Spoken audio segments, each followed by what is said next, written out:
주님의 은혜가 함께 하시기를 축복합니다. 오늘 사도행전 강해의 26번째 시간입니다. 제목은 죽음을 준비하셨습니까? 이런 제목입니다. 매우 도발적인 제목이죠.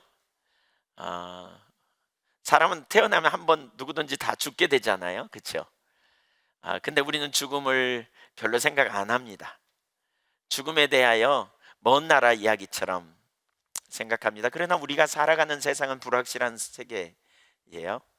언제 우리가 죽음을 맞이할지 모르는 세상.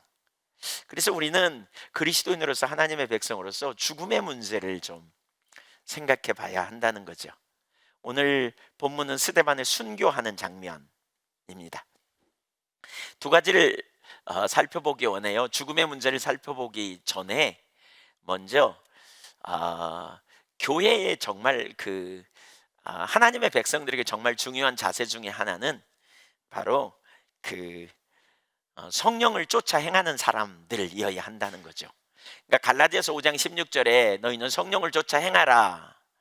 육체의 소욕은 성령을 거스리고 성령은 육체를 거스리나니 이 둘이 함께 할 수 없다, 이렇게 말씀하죠. 그래서 계속해서 성령을 쫓아 행하는 삶을 살도록 우리에게 초청하시죠. 그러나 성령을 쫓아 행하지 않는, 거스리는 사람들의 이야기가 여기 나옵니다. 성령을 거스리는 사람들이 성령의 사람을 죽이는 일이 오늘 본문에 나타났습니다. 사도행전 7장 51절을 같이 보겠습니다. 목이 곧고 마음과 귀에 할례를 받지 못한 사람들아, 너희도 너희 조상과 같이 항상 성령을 거스리는도다. 스데반은 사내들인 공회원들을 향해 마음과 귀에 할례 받지 못한 사람들이라고, 그래서 조상들처럼 성령을 거스린 사람들이라고 선포합니다. 그러니까 마음이 둔해진 거죠. 그리고 뭐예요? 귀가 어두워진 거예요. 그러니까 하나님의 말씀, 성령의 말씀을 듣지 못한 거죠. 그래서 성령을 오히려 거스리는 자리에 서버렸다. 하나님의 백성들이 잘못될 때 말씀을 보내시잖아요. 시편 107편 20절에도 하나님의 백성을 이끄시는 비결, 위험한 지경에서 건지시는 것은 말씀을 보내사 위험한 지경에서 건지시는도다, 이렇게 말하고 있어요. 하나님의 사람들을 말씀으로 만나고, 하나님의 사람들이 말씀을 통해서 하나님과 교제하고, 그리고 하나님의 사람들이 말씀을 통해서 하나님과의 하나님의 의도와 목적을 알고, 또 순간순간 위험한 지경이 있을 때 말씀을 보내서 인도해 내시고. 근데 하나님께서 구약의 이스라엘 백성들에게 말씀을 보내시는 통로가 선지자였거든요. 선지자를 통해서 하나님이 말씀하실 때 하나님의 백성들은 그 말씀을 듣고 돌이켜야 했어요. 근데 그들이 돌이키지 못했다는 거죠. 이걸 두고 성령을 거스리는도다라고 말하고 있어요. 지금 사내들인 공회원들, 그들은 유대 종교 지도자들이었습니다. 그들 중에 상당수는 예수님을 십자가에 못 박는데 어쩌면 전부일 수도 있지만 거기에 함께 했던 사람들입니다. 그런데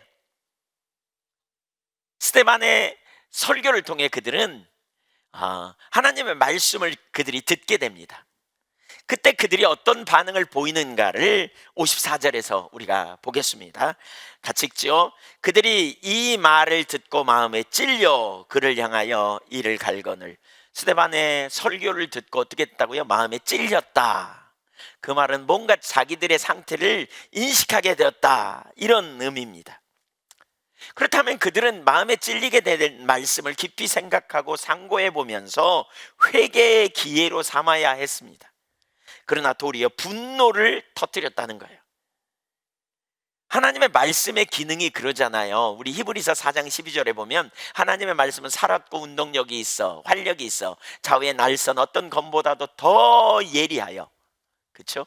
혼과 영혼과 관절과 및 골수를 찔러 쪼개기까지 하며 마음과 생각과 뜻을 판단하시나니 만물 지으신 것이 하나도 그 앞에 나타나지 않음이 없고 우리의 결산을 받으실 이 하나님의 눈앞에 벌거벗은 것처럼 다 드러난다. 하나님의 말씀을 통해 하나님은 우리를 드러내게 되는 거죠. 우리를 알게 해요. 우리의 실상이 어떤지, 우리의 상태가 어떤지 다 드러내셔서 우리의 처지를, 우리의 상황을 인식하게 하신다. 이렇게 지금 말하죠. 우리가 어떤 상태인지를 알게 하시는 거죠. 그러면 그때 우리는 어떻게 해야 돼요? 정직하게 직면하고 회개해야 돼요. 그러니까 하나님의 사람들은 자꾸 하나님 앞에 나갈 때 우리를 만나 주시기를 사모하고 가야 된다 그랬고요. 만나 주시는 것은 말씀을 통해서 만나신다 그랬어요. 말씀이 우리에게 올 때마다 우리는 겸손함으로 우리에게 말씀하시는 음성을 들으려고 사모하며 나가야 돼요. 종이 듣겠사오니 말씀하옵소서, 이런 태도를 가지고 우리가 나가야 된다는 거죠. 그런데 우리의 신앙이 굳어져 버리면 하나님의 말씀을 듣는 걸 별로 안 좋아합니다. 우리가 마음으로부터 하나님을 떠나면 자기 중심이 되고, 자기 중심이 되면 그때부터 말씀을 듣는 걸 별로 안 좋아해요. 실제로 하나님의 은혜와 연관이 될 수 있는데, 사실 똑같은 말씀을 듣고 마음이 찔릴 때 어떤 사람은 회개하지만 어떤 사람은 반대로 이렇게 화를 내는 자리에 갈 수도 있다는 거죠. 사도행전 2장 37절을 보십시오. 여기 올라올 겁니다. 베드로가 오순절 마가의 다락방에 그 성령이 임하신 이후에 거기 사람들이 모였잖아요. 그러면서 도대체 무슨 일이냐 이렇게 말할 때 베드로가 일어나 쫙 설교합니다. 근데 그 말을 듣고 사람들의 마음이 찔렸다는 거예요. 똑같은 일이 벌어진 겁니다. 지금 말씀의 기능을 통해서 찔렸습니다. 말씀이 자기 자신을 직면하게 했습니다. 그랬더니 어떻게 해요? 베드로가 다른 사도들에게 물어 이르되 뭐라 그랬다고요? 우리가 어찌할꼬? 야, 우리가 심각하구나. 우리가 어떻게 하면 좋겠냐? 배우려는 자세를 가지고 나온 거죠. 그때 복음을 전해서 예수님을 믿고 구원받았잖아요. 근데 오늘 본문의 사람들은 지금 어떻게 됩니까? 그들은 설교를 듣고 마음에 분통을 터뜨립니다. 찔렸는데 그 다음에 분통을 터뜨려요.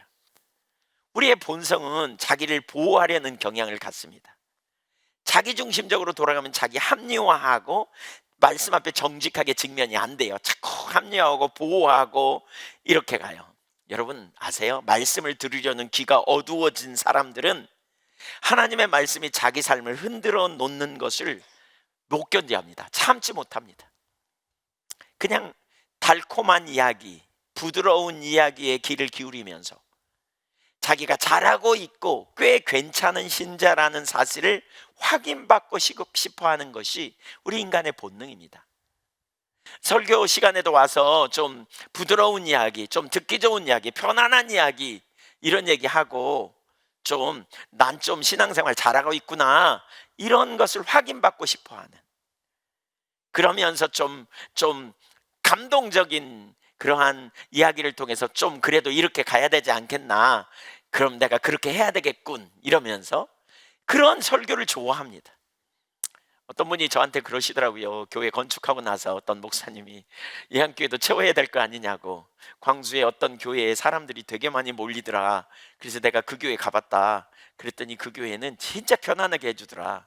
사람들이 듣기 편안한 설교에 일어나기도 안 하더라. 내가 보니까 예한교회는 부흥되기 어렵겠더라. 일어나라 그랬지. 30분씩 세워놓지. 모르는 찬송 막 불러 제끼지.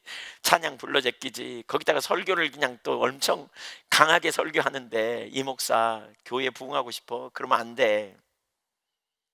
그런 설교하면 교회 부흥 안 돼. 제가 그 말 듣고 살짝 흔들렸습니다. 부흥해야 되는데 어떻게 하지? 고민했습니다. 그러면 안 돼요. 저도 그렇게 설교하고 싶은데 안 돼요. 안 돼요. 하나님 저를 그렇게 부르셨어요. 저는 누가 저한테 그러더라고요. 부흥의 메시지를 가졌다고. 회복의 메시지. 저는 그래서 성경이 그런 눈으로 보여요. 그리고 그런 설교를 하는 사람들의 설교를 들으면 그런 책을 보면 제게 와서 부딪혀요. 이대로는 안 된다는 거죠. 우리의 신앙 이대로는 안 되는, 자꾸 하나님 앞에 새로워지는, 온전케 되는. 근데 그런 말씀을 듣기를 좋아하는, 그렇지 못하는, 지적당하는 것처럼 느껴질 때 화를 느끼는, 그런 느낌을 가지면서 화를 낸다는 거죠. 에스겔도 동일한 세태에 대하여 이렇게 말해요. 절망했어요. 자기를 찾아오는 많은 사람들이 있었는데 그들이 어떤 태도를 가지고 오는가를 하나님으로부터 들어요. 에스겔서 33장 30절 한번 보실까요? 읽어보죠. 생각하면서 읽어봅니다. 인자야, 내 민족이 담 곁에서와 집 문에서 너에 대하여 말하며 각각 그 형제와 더불어 말하여 이르기를 자 가서 여호와께로부터 무슨 말씀이 나오는가 들어보자. 하나님이 하시는 거예요. 인자야, 에스게라, 그 말이에요. 네 민족이 담 곁에서, 또 담 곁에서 뭐예요? 또 집 문에서 뭐예요? 대화하는 거예요, 사람들끼리. 그러면서 뭐예요? 선지자 에스겔을 통해 여호와께로부터 무슨 말씀이 주어진지 들어보자 그린다는 거예요. 그래서 31절, 백성이 모이는 것 같이 너에게 나오며 내 백성처럼, 하나님 백성처럼 네 앞에 앉아서 내 말을 들으나 그대로 행하지 아니하니. 그 이유가 뭐냐? 입으로는 사랑을 말하여도, 사랑을 표현해도 마음으로는 자기 중심, 이익을 따르기 때문이다. 자기 목적, 자기 관심사에 초점이 돌아갔기 때문이다. 이렇게 말해요. 이렇게 말해요. 사실 오늘날과 별반 다를 바 없다고 저는 생각하는데 32절 보세요. 그러면서 이들의 태도가 뭐냐? 이런 거예요. 그들은, 하나님이 말씀하시는 겁니다. 그들은 하나님의 엄중한 말씀을 선포하는 너에 대하여 고운 음성으로 사랑의 노래를 하며 음악을 잘하는 자 같이 여겼나니. 가수로 여겼다는 거예요. 말쟁이로 여겼다는 거예요. 무슨 교훈을 주는 말로 그냥 재밌게 듣는 가수처럼, 가볍게 듣는 음악처럼 그렇게 여겼다는 거예요. 근데 왔다니까요, 선지자에게. 뭐 하려고요? 하나님이 무슨 말씀을 하시는가 들어보자. 매우 믿음이 좋은 것 같죠? 근데 하나님이 그들의 중심을 확 드러내는 거예요. 지금. 그들이 이런 자세를 가지고 말씀을 들으려고 온다. 내 백성처럼 내가 세운 너의 말을 들으려고 사람들이 몰려온다. 근데 내 말을 듣고 행하지 않는다. 왜냐하면 자기 중심이 내려지지 않아서. 하나님의 말씀을 듣는데 내 유익을 위한 수단, 여러분, 내가 내려지지 않으면 절대로 주님 말씀 못 들어요. 우리 나냐 주님이냐의 싸움이에요. 그래서 예수님이 아무든지 나를 따라오게 되면 자기를 뭐 하고요? 부인하라 그랬어요. 부인하라 그랬어요. 나의 유익, 나의 명예, 나의 기쁨, 내 문제 해결을 위한 수단으로 하나님을 찾는 게 아니고, 그러니까 우리가 참 신앙이 시작도 안 된 거예요. 그 자리에 있으면 내 유익을 위한 수단으로 마치 샤머니즘 비나이다 이러고 나가는 것처럼 비나이다 신령님께 비나이다 복 주시옵소서 이러고 나가면서 신령님보다 더 큰 분이 있어, 하나님이야? 아니 오늘 절에 갔어. 그랬더니 부처님 복 주세요 이랬더니 신령님보다 부처님보다 더 크신 하나님이 계시대. 그럼 하나님 믿는 교회로 가야 되겠구나. 그리고 와서 교회에 와서 비는 거죠, 열심히. 근데 중심은 안 변했어요. 우리 신앙이 아니에요. 그게 신앙은 뭐예요?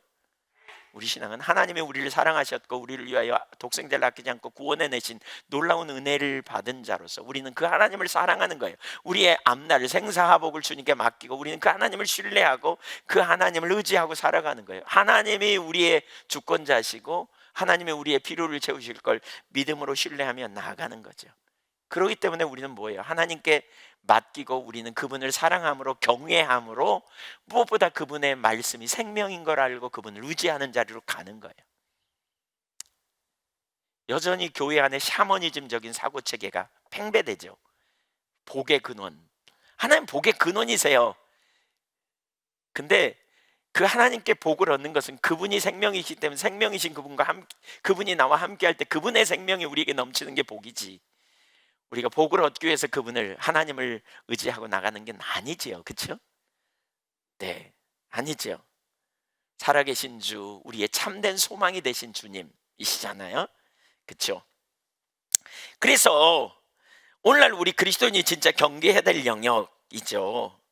교회가 능력을 상실하는 이유가 여기 있어요. 여러분, 이 부분에 전환이 안 되면 교회가 능력을 상실해요. 하나님의 말씀을 잘 안 듣기 때문이에요. 왜냐하면 자기 이익을 따라가는데 이익과 관련된 말씀만 듣는 거죠. 이렇게 하면 복 받는다더라. 그러니까 그런 관점으로 성경을 그렇게 해석해버린다 그랬잖아요. 예를 들면 마태복음 6장 33절, 너희는 먼저 그의 나라와 의를 구하라. 그러면 이 모든 것을 더하시리라. 사람들의 관심은 뒤에 있다고요. 모든 것을 주신대, 이 모든 걸 주신대, 그걸 얻으려면 어떻게 하지? 그리고 앞을 보니까 그의 나라와 의를 구하라 그랬어. 그러면 받으려면 해야 되겠네, 이렇게 보는 거죠. 말라기 3장에 보니까 창고에 쌓을 곳이 없도록 붓지 아니하나 보라, 그런 거예요. 어떻게 창고에 쌓을 곳이, 내 창고에 텅텅 비어있는데 쌓을 곳이 없도록 부어주시오? 이야, 너무 좋은데? 그리고 앞에 봤더니 11조 아래. 아, 그래서 11조를 해야 되는구나, 이렇게 나오는 거예요. 여러분, 이건 거꾸로요. 뒤집어진 거예요. 뭐로 가나 뭐 서울만 가면 된다 그러는데 그거 아니에요. 이건 신앙이 그게 아니에요. 하나님을 사랑함으로, 하나님의 물질의 주인임으로, 하나님이 우리의 통치자고 나에게 생사복을 주관하시는 분이 말씀하시기를 너의 소유 중에 10분의 1을 내게 바쳐, 이렇게 말하는 거죠. 그럴 때 따라오는 결과가 창고에 쌓지 않도록 붓지 않나 보라, 이렇게 말씀하는 거예요. 하나님과 인격적 관계 안에서 하나님을 경외함으로 설 때 그런 게 따라오는 거죠. 마태복음 6장 33절만 해도 그 앞에 뭐가 있어요? 너희는 그러니까 24절에 보면 하나님과 재물을 겸하여 섬길 수 없다, 이렇게 말하지 않아요? 하나님도 섬기고 재물도 섬길 수 없다. 두 주인 안 된다. 한 주인만 섬겨라. 하나님이 너희의 삶의 주인이냐? 그렇다면 뭘 먹을까 마실까 입을까 염려 마라. 들에 피는 백합과 공중에 난 새를 보라. 수고하지 않고 길쌈하지 않아도 먹이시지 않냐? 그러면서 이 모든 것은 이방인들이 구하는 거야. 무엇을 먹을까 마실까 입을까의 삶은 이방인들이 가지고 있는, 하나님 모르는 사람이 가지고 있는 가치관이야. 최고의 가치. 그러니까 너희가 할 일은, 그치, 이 모든 것을 아시는 하나님께 맡기고 너희가 할 일은 먼저 그의 나라와 의를 구해, 이 말입니다. 그러면 너희가 구하지 않아도 먹을 거 마실 거 입을 거 채워주셔, 이 말입니다. 근데 이 말씀마저도 우리는 뒤집어서 해석하고, 그러면서 봐라, 체험받기 원하면 그의 나라와 의를 구해야지. 그의 나라와 의를 우리가 왜 구하느냐? 관심이 거기 있는 거죠. 이거 채워줘야 돼. 그러니까 그의 나라와 의를 구하다가 내가 필요한 순간에 안 채워주잖아요. 그러면 삐져. 그러면 원망해. 그러면 예수 믿어도 별거 없네, 이러면서 불평하고 떠나는 거죠. 그런 상태에 있기 때문에 말씀을 못 들어요. 하나님의 말씀을. 이런 조건이나 걸려야 듣는 거지. 이런 조건이나 걸려야. 못 들어는 거죠. 못 듣는 거죠. 하나님의 말씀을 있는 그대로 수용하고 그 말씀 앞에 어린아이처럼 대면하고 그 말씀 앞에 겸손함으로 서고, 하나님의 말씀이 생명이니까 이렇게 되어져야 되는데 그게 못 듣는 거죠. 말씀은 한 번 못 듣잖아요. 그러면 또 못 듣고 또 못 듣고 또 못 듣고. 이 영적인 건 그러잖아요. 순종하면요 자꾸 진리를 더 알게 됩니다. 근데 불순종하면 자꾸 어두워집니다. 이게. 그래서 예레미야 7장 같은 데도 이렇게 말하잖아요. 새벽부터 내가 너희에게 부지런히 말하여도 너희가 듣지 아니하였다. 그래서 내가 더 이상 너희에게 말하지 않을 거다. 잠언 1장에 보면 이런 표현이 있습니다. 내가 너희에게 말하여도 너희가 듣지 않아서 너희에게 정작 필요한 순간에 내가 말하지 않을 거다. 광풍이 몰아닥치고 고난이 막 올 때에 너희가 내게 부르짖을 것이다. 그때 내가 너희에게 말 안 할 거다, 이렇게 말합니다. 그러니까 하루아침에 우리가 어려움 당할 때만 주님 도와주세요, 이렇게 하는 게 아니라는 거죠. 그래서 무엇보다 중요한 게 뭐냐? 우리의 신앙은 하나님의 말씀을 대하는 우리의 중심의 상태를 봐야 돼요.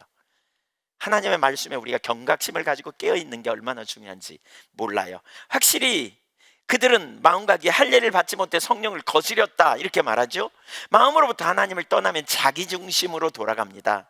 그때 성령을 따라 살지 못해요. 그때 육체의 삶을 살게 돼 있어요. 육체의 소욕이 성령의 소욕을 거스린다 그랬단 말이에요. 그래서 자기 중심으로 돌아가는 게 가장 심각한 문제라 그랬죠. 자기 중심으로 돌아가면 문제가 생기는 거예요. 자기 중심으로 돌아가면. 성경 몰라서 순종 못하는 게 아니에요. 여러분, 이들이 말씀을 몰라서 순종하지 못한 게 아니에요. 이들이 말씀을 알아요. 말씀이 생명이라는 것도 알아요. 그런데 자원하고 기쁨으로 순종하는 마음이 없어지니까 점점 순종 못하니까 나중에는 그것이 하나님의 말씀인지도 몰라. 분별력이 가려워가지고 이게 생명의 말씀이라는 사실조차도 모르는 거예요. 그러니까 와서 말씀을 들으면서 찔려. 자기들이 잘못한 걸 논리적으로 쫙 얘기하니까 찔리기는 하지만 그마저도 확 뒤집어버리고 오히려 원론적으로 돌아가 스데반을 죽여 없애려고 하는 것이지요. 그 자리에 가버린 거예요. 반면에 보세요. 반면에 성령의 사람이 나옵니다. 그 다음에 55절을 보십시오. 시작. 성령이 충만하여 하늘을 우러러 주목하여 하나님의 영광과 및 예수께서 하나님 우편에 서신 것을 보고, 우리말 성경에는 안 나오는 한 단어, 생략된 번역이 안 된 단어가 있어요. 영어 성경에 뭐가 있냐? 그러나라는 단어가 있어요. 대조하는 거죠. 대조하여 사내들인 공회원들은 이런 사람들이었어. 성령을 거스리는 사람들, 말씀에 순종하지 않는 사람들. 반면에 성령의 사람 스데반은 성령의 사람이었다, 이렇게 말하죠. 성령의 사람. 뒤에 가서 이 부분은 자세히 살필 겁니다. 성령의 그 스데반의 이 55절은 다시 자세히 살필 겁니다. 이게 큰 비밀이 있어요. 여기에 이게 우리가 살아야 될 삶의 능력이에요. 성령의 사람 스데반은요, 땅의 일에 별로 관심이 없어요. 사는 것과 죽는 것에 차이가 없어요. 하나님의 영광과 우편에 서 계신 그리스도만을 바라보고 기뻐하는 성령의 사람은 하늘을 봐요. 자꾸 성령의 사람은 땅을 보는 게 아니라, 육체를 보는 게 아니라 하늘을 보고 주님을 보기를 원해요. 성령의 사람. 그럴 때 하나님의 성령께서 역사하셔서 하늘이 열리고 하늘을 보게 되죠. 56절 보세요. 말하되 보라, 하늘이 열리고 인자가 하나님 우편에 서신 것을 보노라 한데, 마음이 굳어진 이들, 들을 귀가 없는 자들은 스데반의 이런 외침은 괴로움이 더할 뿐이에요. 그들은 스데반이 보는 것을 보지 못하고 스데반이 듣는 것을 듣지 못하며 스데반이 알게 된 것을 도무지 알 수 없었습니다. 한마디로 그들은 어둠에 갇혀 사는 무지한 사람들. 네, 그들의 무지함은 마침내 무서운 범죄를 저지르게 됩니다. 57절과 58절을 같이 읽어보겠습니다. 시작. 그들이 큰 소리를 지르며 귀를 막고 일제히 그에게 달려들어 성 밖으로 내치고 돌로 칠세, 증인들이 옷을 벗어 사울이라 하는 청년의 발 앞에 두니라.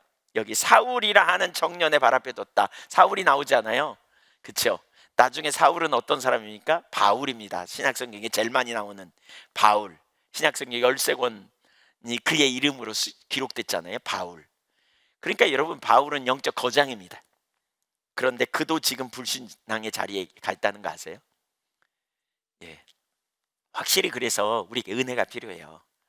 진짜 은혜가 필요해요. 하나님 깨닫는 은혜가 필요해요. 그래서 나중에 보시겠지만 성령이 중요해요. 성령의 은혜가 필요해요. 성령의 은혜가 우리에게. 고린도전서 2장 14절에도 바울 사도는 이렇게 말하거든요. 스스로 그런 거죠. 육에 속한 사람은 하나님의 성령의 일을 받지 아니하나니. 어쩌면 자기 과거를 생각하면서 이렇게 말했을 수도 있어요. 육에 속해서 자기가 하나님의 성령의 일을 받지 못했다. 스데반이 죽는 것을 그러니까 사람들이 거짓 증언을 했잖아요. 근데 그 거짓 증인들이 먼저 돌로 치거든요. 근데 그 먼저 칠 때 옷을 벗어서 스데반의 발 앞에 뒀다는 거예요. 그러니까 스데반은 그거에 동조한 거죠. 자기는 증인의 일은 안 했지만 죽어야 된다고 생각했던 거죠. 그러니까 그 성령의 일을 받지 못하는 거죠. 이는 그것들이 그에게는 어리석게 보임이요 또 그는 그것을 알 수도 없나니 그러한 일은 영적으로 분별되기 때문이라. 그 놀라운 사도 바울도 그 시대에는 불신자였어요. 성령을 거스리는 자였다고요. 하나님의 성령께서 역사하셔야 놀라운 일이 일어나는 거죠. 일어나는 거예요.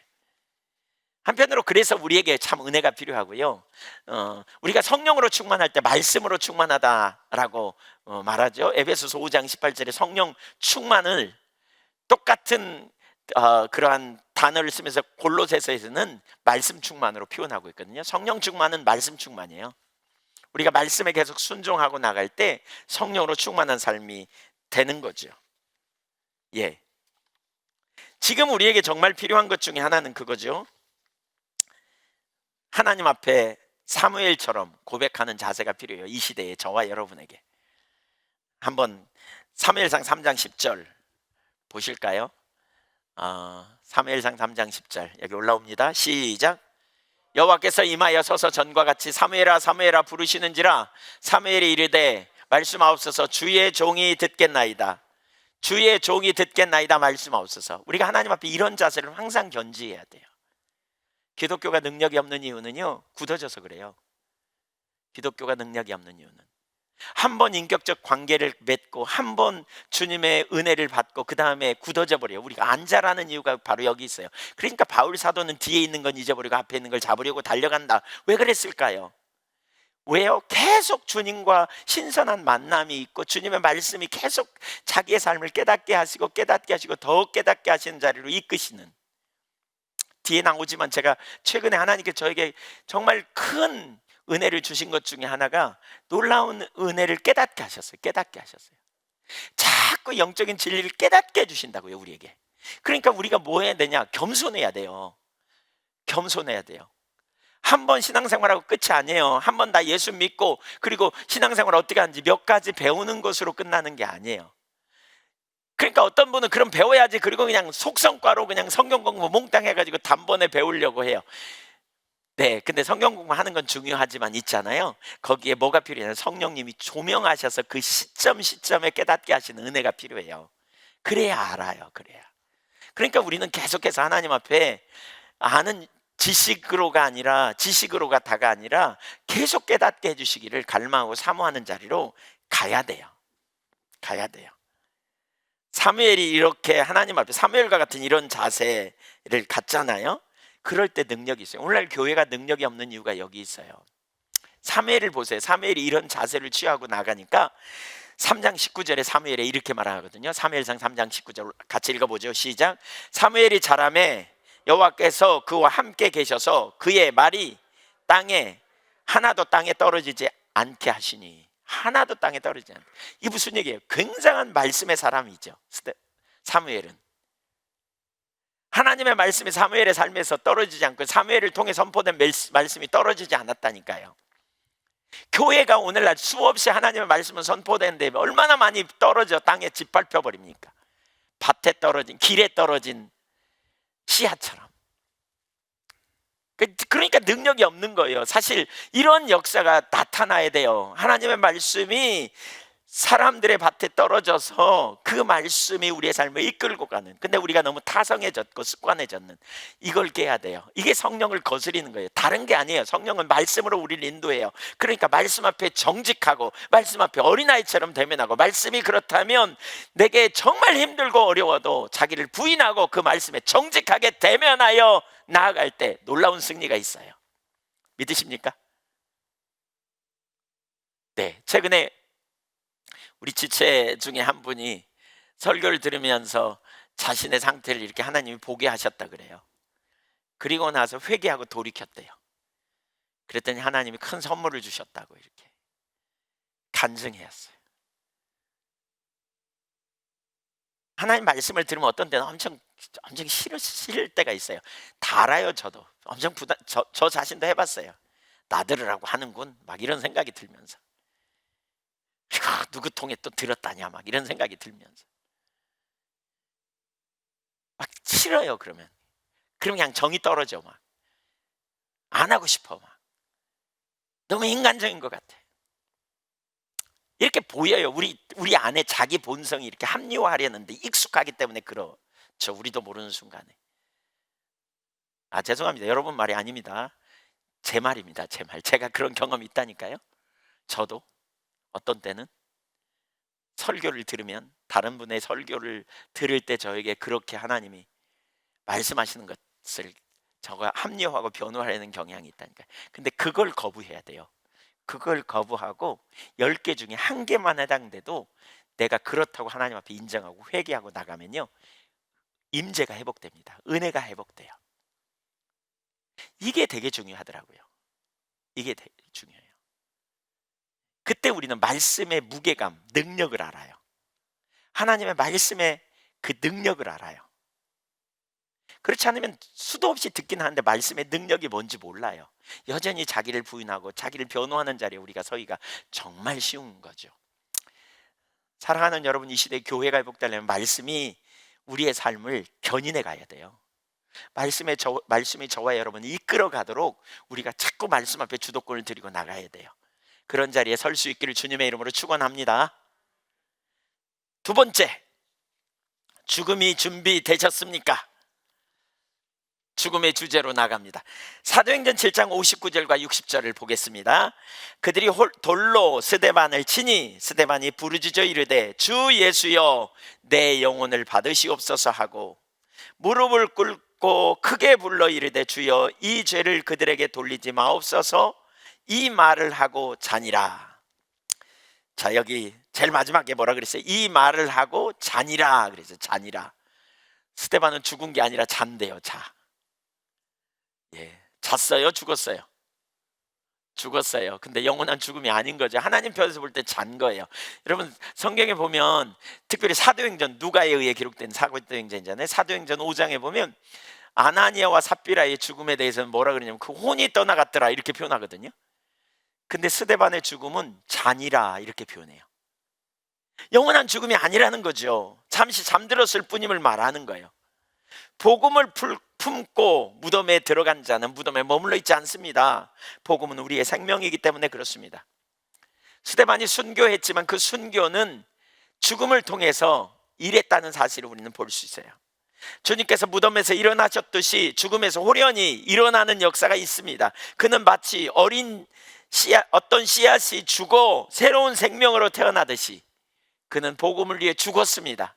그러자 그 복음을 통한 열매가 나타나게 된다는 거예요. 이게 순교의 의미입니다. 사실 여러분 우리 한국만 해도요, 순교자의 피가 있는 도시마다, 순교자의 피가 있는 곳마다 더 예수 믿는 사람이 많은 거 아세요? 예, 이쪽 전라도 쪽에 순교자가 많이 나왔잖아요.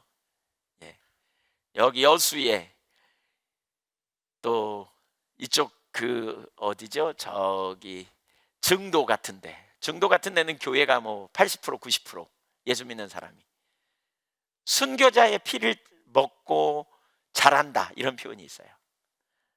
그러니까 순교가 그냥 순교가 아니에요. 그러한 순교를 통해서 하나님의 복음이 증거된다는 거예요.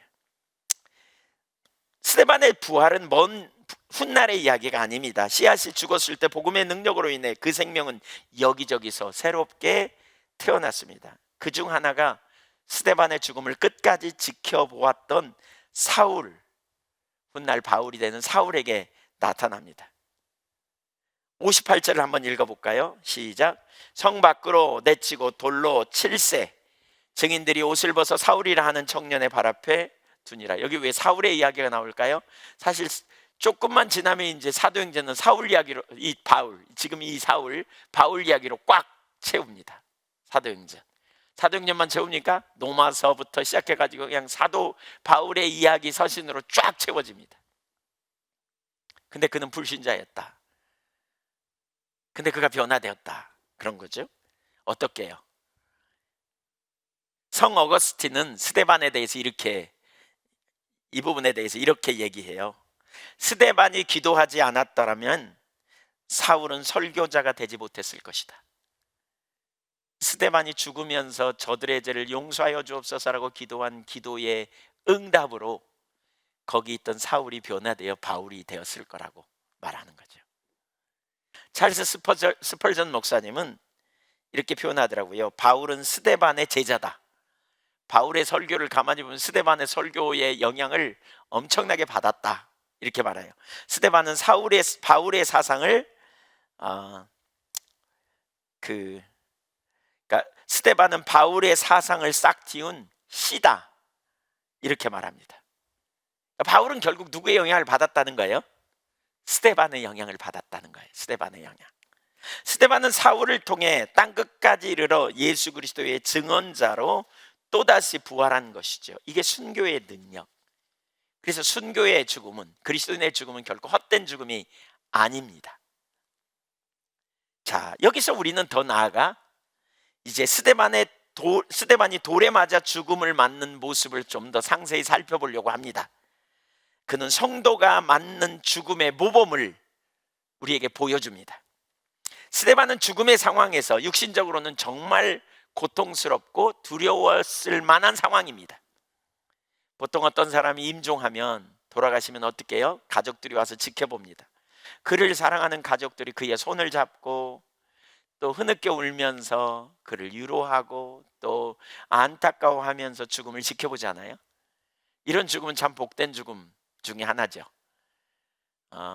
좀 더 비극적인 죽음은 뭡니까? 고독사. 요즘 고독사가 많다 그러지 않아요? 어느 날 사회복지사가 가봤더니 돌아가신 지 뭐 며칠 됐더라, 막 이런 죽음, 고독사. 이 참 불행한 죽음. 또 객사, 뭐 이런 얘기 하잖아요. 예, 나가서 그냥 돌보는 이 없이 혼자 죽는 죽음.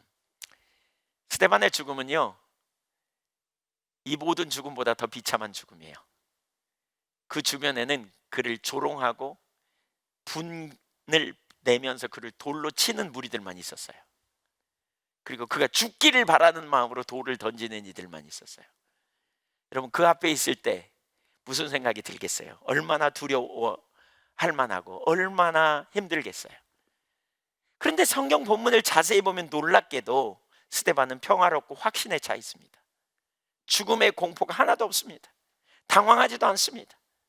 성문 밖으로 끌어내 사람들이, 그리고 자신들의 옷을 벗어 그를 처형하려 할 때도, 이들의 처형은 그런 거라 그래요. 한 3.5m쯤 되는 데서 밀어 떨어뜨린대요. 3.5m쯤 되는 데서 떨어뜨려 버린대요. 그래가지고 안 죽잖아요. 그러면 엄청나게 큰 돌을 갖다 그의 가슴에 던진대요. 그래도 안 죽잖아요. 그러면 이제 돌을 던져가지고 쳐 죽인다는 거예요. 이게 유대인들의 처형 방법이래요. 근데 그 모든 상황 속에서도 그는 두려워 소리치거나 또 혼돈스러운 모습을 전혀 보이지 않고 있습니다. 그 너무나 놀라운 평강의 모습을 보이고 있어요. 거기서만 끝나는 게 아니에요.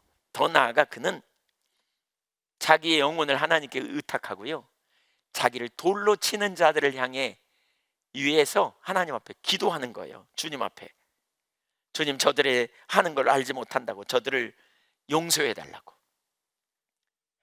얼마나 대단합니까? 어떤 분이 그러시더라고요. 아파트에 전도하러 갔는데 문도 잘 안 열어주고 그냥 한 번은 이렇게 문을 좀 열어줘가지고 왜 그러냐고, 그래서 예수 믿으라 그랬더니 안 믿는다고 소리를 지르면서 문을 꽝 닫더래요. 그래서 어떻게 했냐고 물어봤어요. 그랬더니 너무 화가 나갖고 저주나 받아라, 지옥이나 가라, 그러고 왔다고. 우리 이렇게 하는 게 쉽잖아요. 이게 우리의 본성과 연결되잖아요. 본능이 그렇잖아요. 복음 전하다가 이런 일이 있으니까 원망할 만도 하잖아요. 근데 스데반은 그렇게 하지 않아요. 주여, 내 영혼을 받아 주시옵소서, 이렇게 말한 다음에 저들의 죄를 용서하여 주세요 라고 기도합니다. 주여, 저들의 하는 일을 알지 못하니 용서하여 주세요. 예수님과 똑같이 기도하는 거잖아요. 지금 예수님과 겟세마네 동산에 예수님이 십자가에 달려 못 박히실 때 예수님 뭐라 그럽니까? 주여, 저들이 하는 것을 알지 못한다고 용서해 달라고. 그의 모습을 보면 그는 죽음이 준비된 사람이라고 할 수 있어요. 마치 순교하려고 작정한 사람처럼, 미리 다 연습한 것처럼 그런 모습을 봅니다. 여러분, 오늘 이 시간에 진지하게 한번 생각해 보세요. 여러분은 죽음이 준비되셨어요? 여러분은 어떻습니까? 우리 그리스도인은 죽음을 준비하는 사람이어야 합니다. 제가 오래전에 그 전에 섬기던 교회에서 집사님이 대장암에 걸렸어요. 말기였어요. 수술도 못하고 돌아가시게 됐어요. 그래서 이제 신방을 몇 번 했어요. 근데 고통이 있으시잖아요. 그래갖고 많이 아파하고 그랬어요. 한 번은 갔더니요, 신방하러 갔는데 제가 갔더니 저를 노려보세요. 이렇게 무서운 눈으로. 그래서 제가 기도하려고 그러니까 기도하지 말고 자기를 보래요. 그래서 왜 그러시냐고 그랬더니 하나님이 계시다면 이런 일이 있다요? 이러면서. 그래서 왜 그러세요? 하나님 계시지요. 그랬더니 안 계시다고 난 생각해요. 제가 기도해 드리려고 그랬더니 기도도 하지 말고 가래요. 거의 쫓겨나다시피 제가 나왔습니다. 너무 힘들더라고요. 저는 그분이 믿음이 있다고 생각했습니다. 막 진짜 믿음이 막 좋은 분이라고 생각지는 않았을지 몰라도 그래도 천국의 소망은 분명히 있다고 저는 확신했습니다. 환복에 뒤집어 버리더라고요. 죽음이 목전에 둔 순간인데 한순간에 뒤집어 버리더라고요. 여러분, 우리가 평온할 때 우리의 믿음이 우리에게 능력이에요. 말씀이 우리에게 진리고요, 능력인 것 같아요. 근데 진짜 믿음은 언제 확인되냐면 위기가 와야 돼요. 정말 혼돈이 와봐야 돼요. 그때 믿음이 있는가 없는가 드러나요. 너무 힘들었어요, 제가. 그래서 걸어갖고 이제 돌아오는데 그때 갑자기 주님이 제 마음에 그런 마음을 주셨어요. 죽음을 준비시키라. 그러니까 죽음을 준비시켜야 된다. 아, 죽음은 준비가 필요하구나. 제가 그때 그걸 깨닫고 하나님이 저에게 주신 소명 중에 하나가 죽음을 준비시키는 소명이다. 제가 그날 이렇게 받았습니다. 그래서 우리 요양원이 필요하다는 게 그겁니다. 요양원에 가서 마지막 순간까지 죽음을 준비시키는, 하나님 나라의 소망을 가지고 있는 이 일을 분명히 하게 해야 되겠다. 우리 아직 잘 못 들어가서 그렇죠. 요양원 열리면 계속 기회가 되는 대로 가서 천국을 준비시키는 일을 하려고 합니다. 계속 앞으로 우리가 세우면 뭐 말할 것도 없이 예수 믿는 사람 받아가지고요, 예수 안 믿는 분들 중에서도 예수 믿지 않으면 거기 못 오게 하든지 해가고, 믿는 사람 받아서 끝까지 하나님 죽음을 준비시키고 그날을 가는 날을 기쁨으로 여기는 분들 하려고 합니다. 그런 분들. 물론 그분은 결국 나중에 그 다음번에 갔더니 마음이 이렇게 온유해져 가지고 다시 예수님께 회개하고 영접하고 돌아가셨어요. 다시 믿음으로 고백하고 돌아가셨어요. 불과 며칠 만에 그런 일이 벌어졌습니다. 죽음이 준비되어 있으세요? 우리는 죽음의 전조현상이 일어나도 흔들리지 않아야 돼요. 여러분이 건강검진을 받았는데 의사 선생님이 오라 그래. 근데 가족이 오라 그래, 가족이. 그래서 나도 들어가야 되겠다고 가서 들어갔더니 의사 선생님이 고개를 좌우로 흔들어. 뭘 의미하는지 아시겠죠? 이거 심각한데. 이렇게 우리는 그런 순간에도 흔들리지 않을 수 있어야 돼요. 그리스도인은 영원한 나라를 준비하고 있는, 우린 그 나라에 갈 준비가 되어 있는.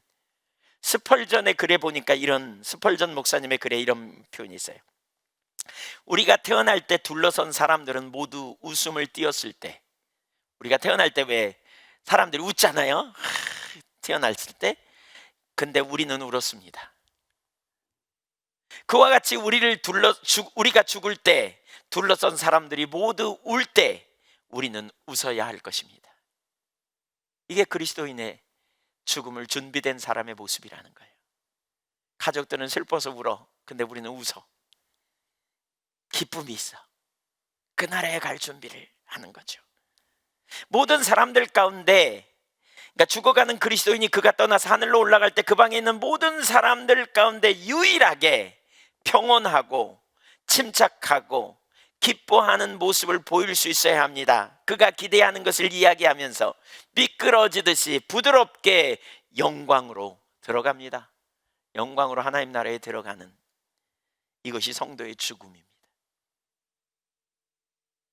영광스럽 그 나라에 갈 날을 준비하고 사모하다가 남들은 슬퍼하는데 인사 다 하고. 제가 과거에 그런 죽음을 봤어요. 가족들 불러서 다 인사하고 나 가겠다 그러고, 그리고 슬그머니 웃으면서 떠나는, 준비된 거죠. 꼭 천국에서 만나자 이렇게 얘기하고 슬그머니 떠나가는 이런 죽음. 우리가 죽음이 그와 다르기를 기대해야 하겠습니까? 스펄전이 이렇게 말합니다. 스데반의 하나님은 우리 하나님이십니다. 성령께서 스데반 안에 거하셨듯이 우리 안에 거하십니다. 그리스도인들은 모두 스데반과 같은 모습으로 죽음을 맞이해야 합니다. 우리는 이들의 죽음에는 두려움도 공포도 없고 놀람도 없습니다. 자신의 영혼을 차분하게 주님께 맡기는 것입니다. 반면에 그리스도를 알지 못하는 사람들은 자기 자신을 사실상 육신에 불과한 존재로 여기고 있다는 거죠. 그러니까 육신이 소멸되면 당연히 다른 모든 것도 사라지게 된다고 생각합니다. 아무것도 남지 않고 죽음과 함께 모든 것을 잃어버린다고 생각하기 때문에, 죽으면서 모든 것이 끝난다고 생각하기 때문에 초조하고 두려워하고 겁을 냅니다.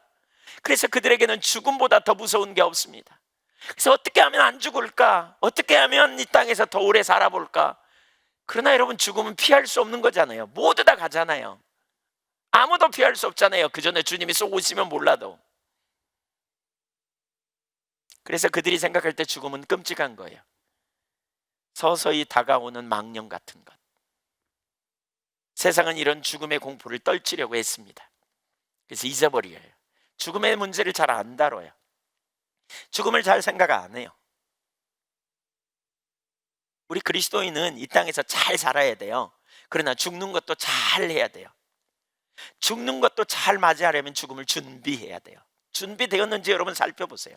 죽음 이야기 생각하면 여러분 어떤 생각이 듭니까? 무섭습니까? 공포스럽습니까? 에이, 생각하기 싫다라고 생각합니까? 그러나 우리에게 다가오고 있습니다. 언제 갈지 몰라요. 온 순서는 있어도 간 순서는 없어요.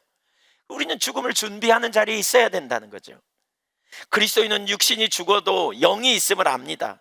영원한 나라가 있음을 압니다. 우리가 영원한 나라에 갈 것을 알기 때문에 자신의 영을 하나님께, 주님께 맡기는 거죠. 스데반이 그리스도인이 죽어야 할 죽음의 실체가 무엇인지를, 어떤 죽음을 맞이해야 될지를 우리에게 보여줘요. 구체적으로 어떻게 가능한가를 좀 보기 원하는데요. 자신을 핍박하는 일을 용서하고 그를 위해 기도한다는 것은 사람의 의지로 이룰 수 있는 일이 아니잖아요. 그렇죠? 이 일은 오직 하나님의 사랑이 우리 안에 흘러 넘칠 때 가능해요. 은혜로 가능해요. 그래서 55절을 다시 한번 볼까요? 스데반의 비밀, 죽음을 준비하는 비결이라고 할 수 있는데, 55절 시작. 스데반이 성령 충만하여 하늘을 우러러 주목하여 하나님의 영광과 및 예수께서 하나님 우편에 서신 것을 보고, 자, 세 가지를 볼 수 있어요. 첫째, 성령 충만했어요. 스데반은. 이게 비밀이에요. 이게 비밀. 사실 죽음의 문제만이 아니라 우리 그리스도인이 모든 상황에 성령으로 충만해야 돼요. 이게 은혜의 비결이에요. 왜냐하면 우리는 죽음의 문제가 큰 문제지만 죽음 못지않은 문제들을 우리는 많이 만나요. 말씀대로 살라 그러는데 안 사라지고, 또 어떤 순간 우리가 포기해야 될 걸 포기할 때 진짜 놓기 어려운데 포기해야 된다는 순간이 쉽지 않아요. 그러니까 은혜가 필요하거든요. 그래서 뭐가 필요하냐? 성령으로 충만해야 돼요. 여기서 말하는 성령 충만은 뭔지 아시죠? 에베소서 5장 18절에 술 취한 것은 방탕한 것이다. 술을 취하지 말라. 술을 취한 것처럼 성령 충만한 상태가 되라. 그러죠. 술 취하면 방탕이지만 성령 충만하면 의롭게 삽니다. 거룩하게 삽니다. 그래서 성령으로 지배받는 상태, 적극적으로 이런 삶을 살기 위해서는 뭐예요? 성령님께 주도권을 드려야 돼요. 성령님이 나를 지배하시도록, 통치하시도록, 겸손과 우리를 고아처럼 버려두지 않기 오신 하나님이, 예수님이 보내신 또 다른 보혜사 성령님께 길을 기울이고 순복하는 자리로 적극적으로 가야 돼요. 그때 성령 충만하게 돼요. 무엇보다 이렇게 될 때 성령님으로 우리가 충만하게 되는 삶이 되어져야 될 이유가 있어요. 성령님이 우리를 도우신다는 거예요. 여러분, 성령님이 하시는 일 중에 중요한 한 부분은 우리를 도와주세요. 로마서 8장 26절, 27절 읽어보겠습니다. 26절만 읽죠. 시작. 이와 같이 성령도 우리의 연약함을 도우시나니 우리는 마땅히 기도할 바를 알지 못하나 오직 성령이 말할 수 없는 탄식으로 우리를 위하여 친히 간구하시느니라. 지난 목요일 날 전주 가서 이 부분 가지고 나눴는데,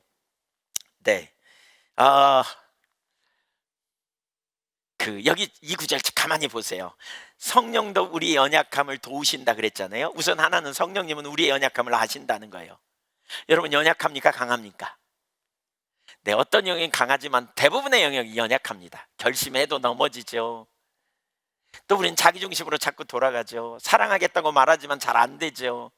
또 지혜도 부족하죠. 능력도 없죠. 우린 연약해요. 말씀대로 살라고 작정하지만 잘 안 살아죠. 살 수 있는 능력이 없어, 우리 가운데. 그러니까 안 돼, 막 아둥바둥해. 근데 성령님이 도와주신대. 여기 돕다라는 단어 헬라어 사전을 찾아보니까 세 가지 의미를 말해요. 첫째는 뭐냐면요, 돕다라는 말은 함께라는 말이 있어요. 함께, 어울려, 함께, 나와 어울려 함께 하신다. 두 번째는 극복한다 라는 말이에요. 극복, 돌파한다는 말이에요. 돌파, 함께 어울려 돌파한다. 세 번째는 무슨 의미냐? 들다, 이런 의미예요. 성령님이 우리와 함께 하시고 극복하게 하시고 들어주시고. 좀 설명해 볼게요. 여러분, 왜 가끔 뭐 군대 간 분들은 알고 군대 안 간 분들도 왜 군대 유격 받으러 가면 이렇게 장애물 있잖아요. 군인들이 막 뛰어가고 장애물 넘잖아요. 근데 확 넘으면 뭐 아무나 뛰어넘을 수 있는 높이가 아니에요. 높아요. 그러니까 확 뛰어가고 이걸 잡거든요. 잡은 다음에 어떻게 하냐, 그 탄력으로 올라서야 돼 이렇게. 근데 팔에 힘이 없어. 연약해. 그래갖고 막 올라가려고 아둥바둥해. 대부분 이제 그러다가 떨어지죠. 한번 못 올라가면. 근데 이렇게 갖고 막 올라가려고 막 힘쓰는데 안 돼. 막 아둥바둥해. 그때 누군가가 와서 받쳐줘. 엉덩이를 싹 받쳐줘. 그럼 그냥 쏜살같이 그냥 쑥 다리를 걸고 넘어가죠. 네, 지금 이걸 얘기하는 거야. 이걸 우리가 하나님의 말씀대로 살려고 할 때 잘 안 돼. 우리가 하나님 기뻐하시는 삶을 살려고 할 때 안 돼. 어떤 일을 주님의 뜻대로 따라가려고 할 때 안 돼. 너무 육신이 연약해. 내가 지혜도 없어. 잘 안 되는 것 같아. 그때 하나님의 성령께서 우리를 도와주시는 거예요. 들다라는 의미가 있다 그랬지. 무거운 짐을 내가 낑낑대고 막 혼자 들 때 막 들었다 놨다 해요. 못 들어가지고. 그랬더니 누군가가 와가지고 쑥 들어줘. 쉽게 옮기는 거죠. 이게 바로 성령님의 역사예요. 우리의 연약함을 아시고 우리를 도와주세요. 도와주세요. 그래서 그 난관을, 그 문제를, 그 어려움을 돌파해내는 거예요. 돌파는 혼자 하는 게 아니에요. 누구랑 해요? 성령님이. 왜 성령님이 오셨어요? 함께 들어주려고, 함께 넘겨주려고, 우리를 함께 그 자리를 이기게 하려고. 우리의 무능함, 우리의 한계 아래서 눌리거나 좌절하거나 절망하지 않고 일으켜주려고. 그래서 우리의 연약함을 도와주신다. 믿으십니까? 얼마나 신나는 일인지 몰라요. 얼마나. 그뿐만이 아니에요. 여기 그 26절 다시 보세요. 거기에 이렇게 말합니다. 우리는 마땅히 기도할 바를 알지 못하나 오직 성령이 말할 수 없는 탄식으로 우리를 위하여 친히 간구하시니라. 성령이 말할 수 없는 탄식으로 성령님이 친히 나를 위하여 중보기도 해주신대. 내가 뭘 기도해야 될지도 몰라. 내가 뭐가 지금 필요한지, 내가 어느 자리에 있는지도 몰라. 근데 성령님이 친히 나를 위하여 중보기도 해주신대. 최근에 제가 그 말씀 드렸잖아요. 제가 자기중심에 가 있는 거를 하나님께서 확 깨닫게 하셨다고. 여러분, 우리가 자기중심에 있는 걸 깨닫지 못하면 막 제 갈 길로 가거든요. 막 마음속으로 막 엉뚱한 짓 하고 막 가거든요. 근데 성령님이 깨닫게 해주셨다. 그러니까 저를 깨닫게 해주셨다 그랬잖아요. 제가 그것 때문에 저녁에 잠이 안 올 만큼 힘들었어요. 너무 힘들었어요. 그리고 막 애통했죠, 하나님 앞에. 근데 그날 아침에 딱 일어났는데 일어나자마자 로마서 8장 26절이 생각이 나는 거예요. 그러면서 저에게 깨달아진 바는 이거예요. 제가 뭐가 잘못됐는지 뭐가 문제인지도 몰랐는데 성령께서 저를 위해 말할 수 없는 탄식으로 간구하심으로 말미암아 제가 그날 하나님의 기도 응답으로 제가 그 순간 깨달음을 얻게 됐다는 거예요. 이게 깨달아지는데요, 얼마나 제가 감격적이었는지 몰랐습니다. 와, 그래서 구원에 있어서 이게 중요하구나. 삼위일체 하나님의 역사. 성부 하나님이 나를 택하시고 성자 예수님이 나를 위하여 십자가에 달려 죽으시고 성령 하나님이 나에게 깨닫게 하시고 중보하시고 함께 들어주시는 역사. 사도신경에 그렇게 말하죠. 전능하사 천지를 만드신 하나님 아버지를 내가 믿사오며 그의 아들 우리 주 예수 그리스도를 믿사오며 또 좀 띄어서 성령을 믿사오며. 성령의 역사, 성령님이 나를 위해 함께 들어주시는 역사. 사랑하는 여러분, 기억하십시오. 여러분 혼자 가지 않습니다. 하나님이 여러분에게 말씀하시거든 그 말씀에 여러분이 도전을 받고 삶을 조정해야 되겠다고 할 때 여러분이 육신이 연약하여 할 수 없는 그것을 하나님은 하십니다. 어떻게요? 성령을 보내사 여러분이 가만히 있으면 옮겨주는 게 아니에요. 여기 함께 힘을 합쳐 넘겨주는 거예요. 그러니까 하나님은 쑥 우리를 빼서 엉겨줄 수 있어요. 어린아이가 어디 장애물을 못 넘고 있으면 부모님 어른들이 와서 어떻게 해요? 쑥 해서 넘겨줘요. 근데 왜 하나님은 그렇게 하지 않고 도와주실까요? 그게 훈련이에요. 그게 훈련. 그렇죠?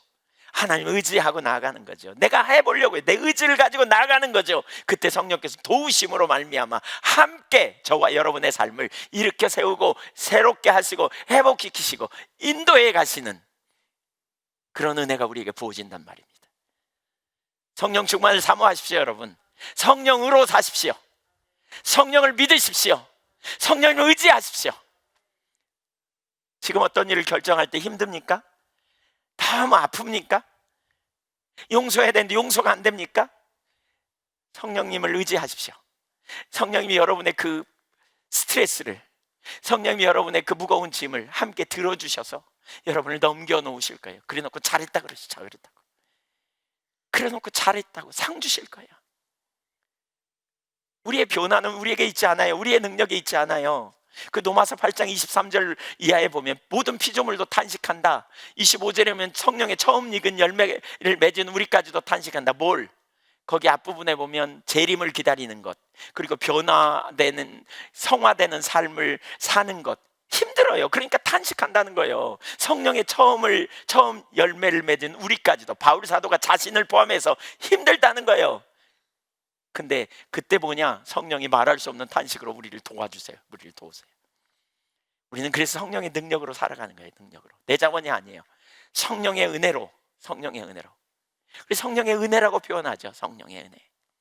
그 은혜가 저와 여러분에게 넘치기를 축복합니다. 아멘. 지금 여기 55절에 스데반이 성령 충만하여 그랬잖아요.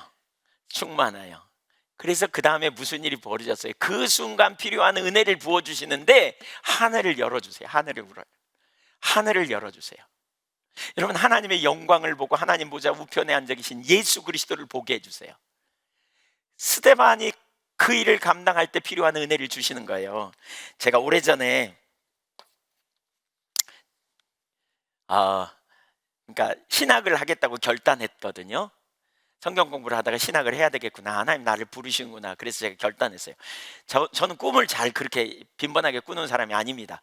근데 꿈을 꾸면 뭔가 좀 꼭 꿈을 통해서 하나님 말씀하시는 경향이 있다고 생각해요. 근데 그때 처음으로요, 일주일도 안 됐는데, 그렇게 하겠다고 결단하고 일주일도 안 됐는데 이런 꿈을 꿨어요. 제가 이제 몇 번 나눴어요. 그래서 들은 분도 있을 거예요.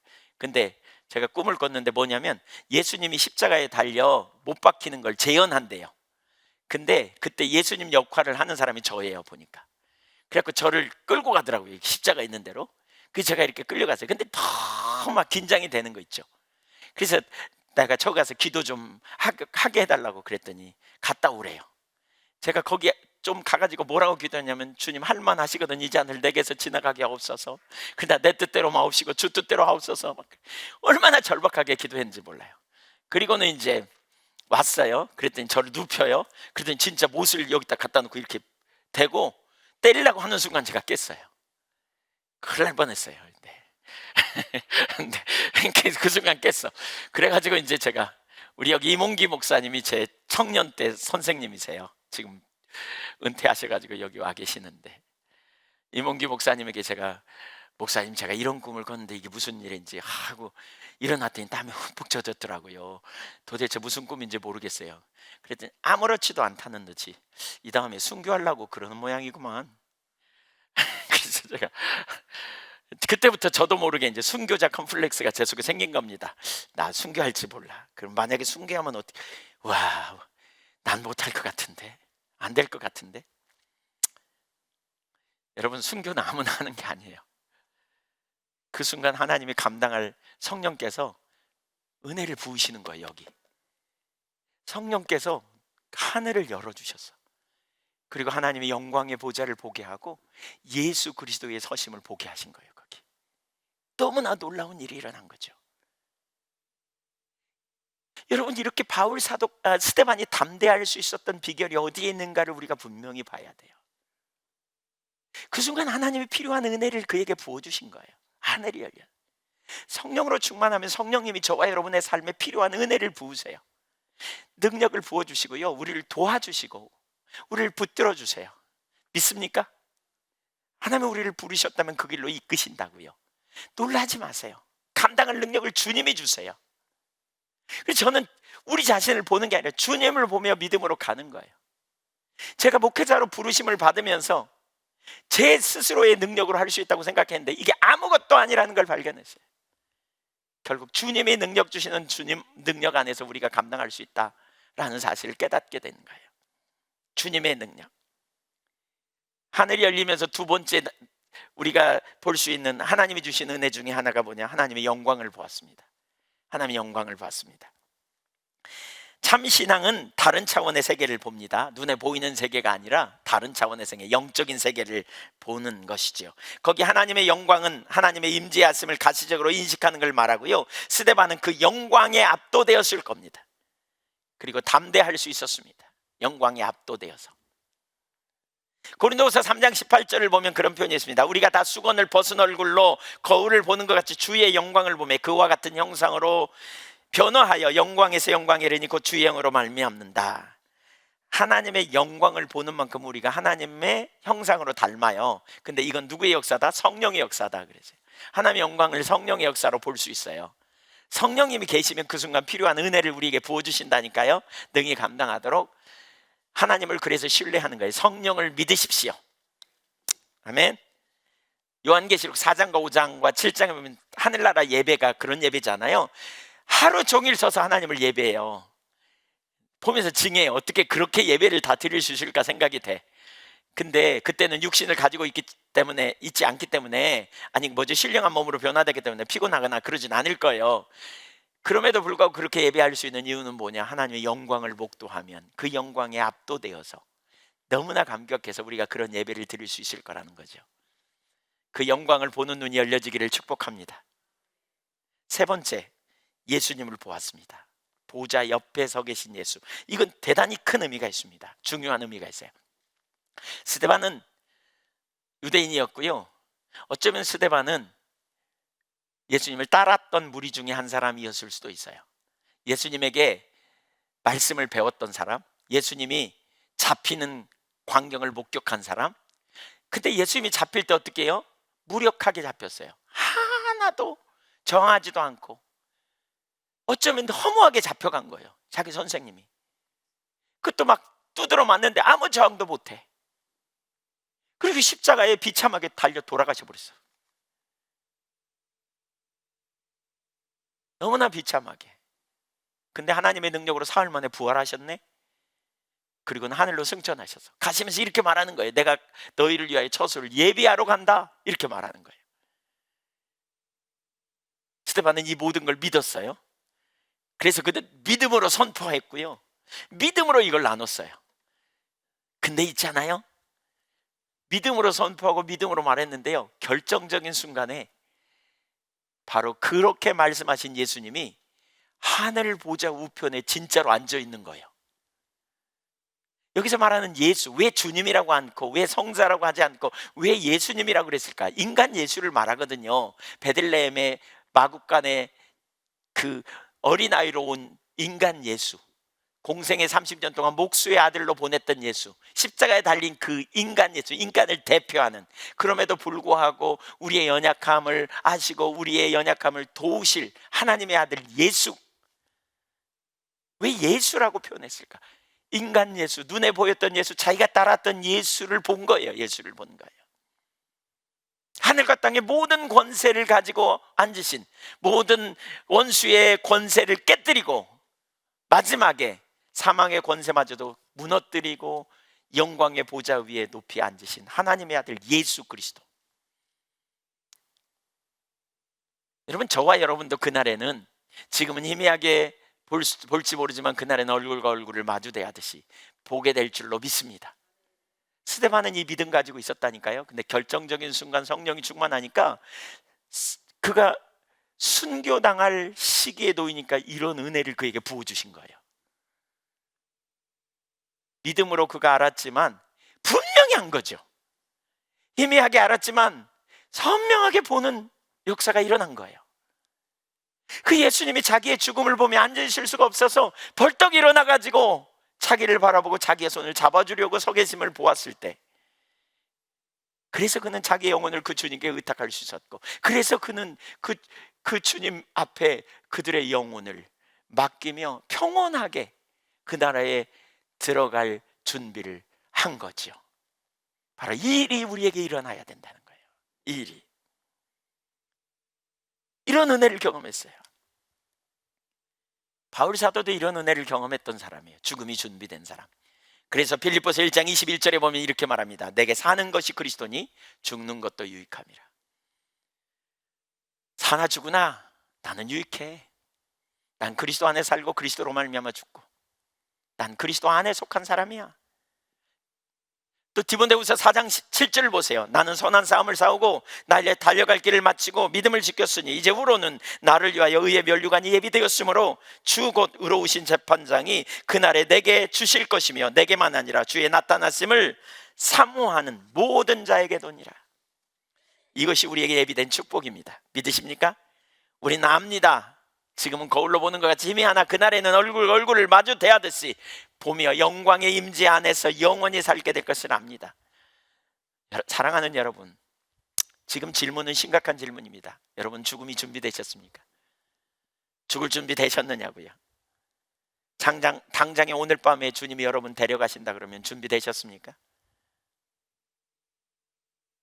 아멘 할렐루야 이런 기대감을 가지고 하겠습니까?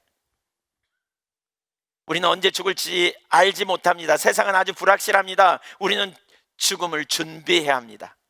여러분, 우리를 위해 십자가에 달려 죽으시고 모든 죄를 담당하시기 위해 고난 당하신 우리 주님이 부활 승천하셔서 거기서 우리를 보고 계시고 우리를 기다리고 계신다는 사실을 믿으십니까? 이것을 믿는 믿음이 죽음을 준비하는 것입니다. 그 믿음이 있는 자는 담대합니다. 그 믿음이 있는 자는 그날을 사모합니다. 우리 김혜성 권사님이, 제가 아까 그걸 광고 시간에 못 나눴네요. 이 일부 예배는 자세히 나눴는데 교통사고 당해가지고 지금 일곡병원에 가셨어요.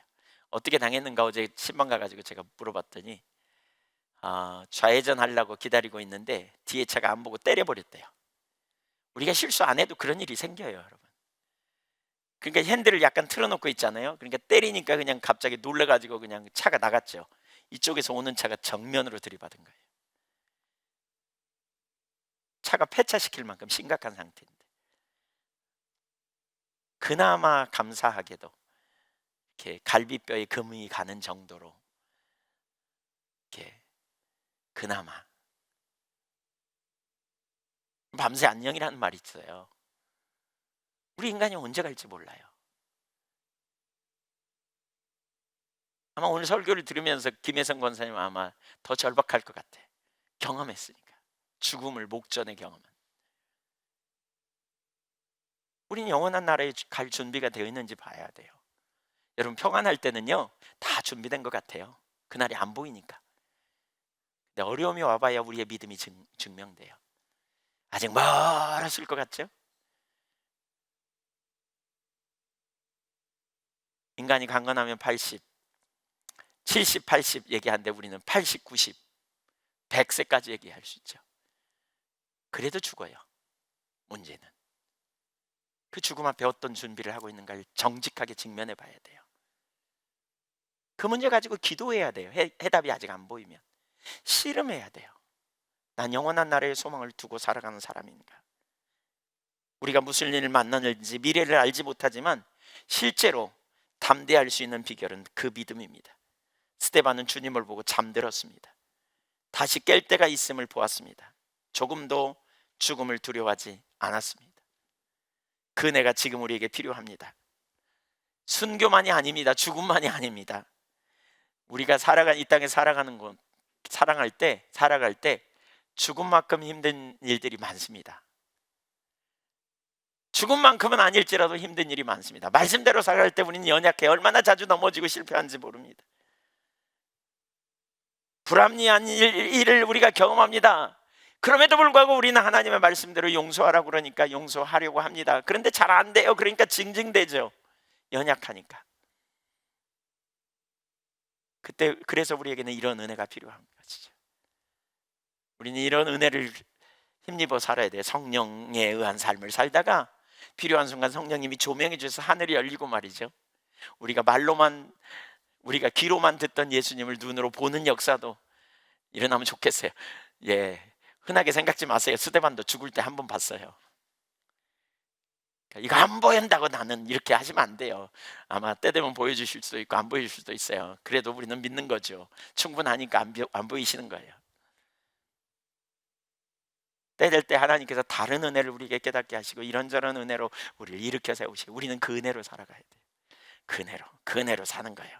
동일한 은혜, 매일매일 예수님처럼 예수님을 따르는 삶을 살기 위해서도 우리는 이 은혜가 필요해요. 성령 충만으로 날마다 성령님과 동행하는 가운데 승리하는 저와 여러분이 되시기를 축복합니다. 이렇게 사는 삶은 죽음을 준비된 삶이고요, 그러다가 어느 날 주님이 오라는 날, 예 주님, 그리고 우리는 기쁨으로 가게 될 거예요. 아멘. 제가 여러분을 임종하게 된다면 제가 막 슬퍼할 테니까요, 웃으면서 빠이빠이 해주세요. 저도 그렇게 되고 싶고요. 우리 주님만 하실 주님 그게 일을 기대하며 믿음으로 보좌 앞에 나갈 수 있기를 원합니다. 기도하겠습니다.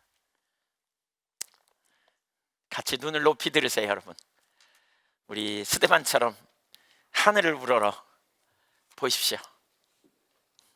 그리고 주님 앞에 믿음으로 반응하며 나가십시오. 하나님의 성령께서 우리 가운데 어떤 일을 하기 원하시는지, 뭘 하기 원하시는지, 두 가지를 오늘 살폈어요. 하나는 아시죠? 말씀 앞에 정직함, 성령을 존중히 여기는 삶. 그게 성령 충만한 삶이고요, 성령 충만한 삶을 살 때 성령님이 우리에게 도와주세요. 지금 여러분 중에 말씀대로 못 살 것 같아요, 이런 분 계세요? 지금 여러분 중에 무거운 짐을 지고 있으세요? 지금 여러분 중에 장애물을 못 넘어갈 것 같으세요? 주님께 그렇게 고백하고 은혜를 구하세요. 우리의 연약함을 도우시나니, 우리의 연약함을 도우시나니, 말할 수 없는 탄식으로 우리를 위하여 기도하시는 주님, 내가 사는 것도 그리스도니 죽는 것도 유익함이라. 영광의 주님을 향하여 믿음으로 반응하며 사십시오.